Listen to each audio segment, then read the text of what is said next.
ялзарлын процесс болоод байна. Бүтцийн алдагдал болоод байна. Хаан чамаагүй. Хотоодонд байна уу, аманд байна уу, хилэн дээр байна уу, шүдэн дээр байна уу, буйлан дээр байна уу. Ерөөсөө л тэнцээ ямар нэгэн бүтцийн алдагдал ялзрал одоо тэрнээс үүсэж байгаа үлдэгдэл нь үнэр гаргаад байна. Уургийн задралаас болоод үнэр гараад байна л гэж ойлгож байна. Тэгээ мэдээж тийм нойтон чихтэй орчин байгаад байгаа. Тэгээд орчин нь бас эвдэгдсэн хүчлэлэг юм уу те болцсон.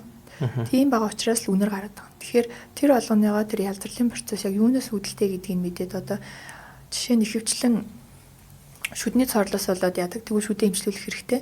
Чулуунаас бол чулууг ахуулах хэрэгтэй.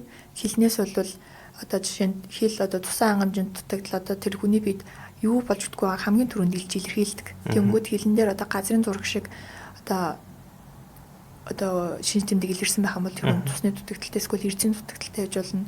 Өнгөр их татаад хам бол тэр хүний дархлаа муудсан байна. Тэгэхээр тэр өнгөр гэдэг чинь яг юу юм одоо тэр өнгөр гэдэг чинь бас хамгаалж бүрхүүл үсэх гэдэг шүү дээ. Тэгэхээр тэнцээ юу болоод байгаа хит эвшилт болоод байгаа юм амар амьсгалаад байгаа юм уу? Тэнд орчин алдагдсан байгаа юм уу? Тэгээд яг хаана юунаас болоод ялзрал үсээд байгаа шалтгаалаад үнэр гарна. Уургийн задралаас болоод.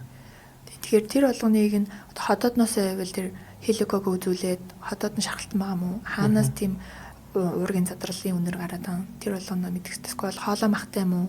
Тэр хоолой махаа бүр ингээд давс долоосоор агаад архагшуулаад бүр ингээд сувд болгоцсон юм уу? Тэгвэл тэрийг заавал ахуулах хэрэгтэй.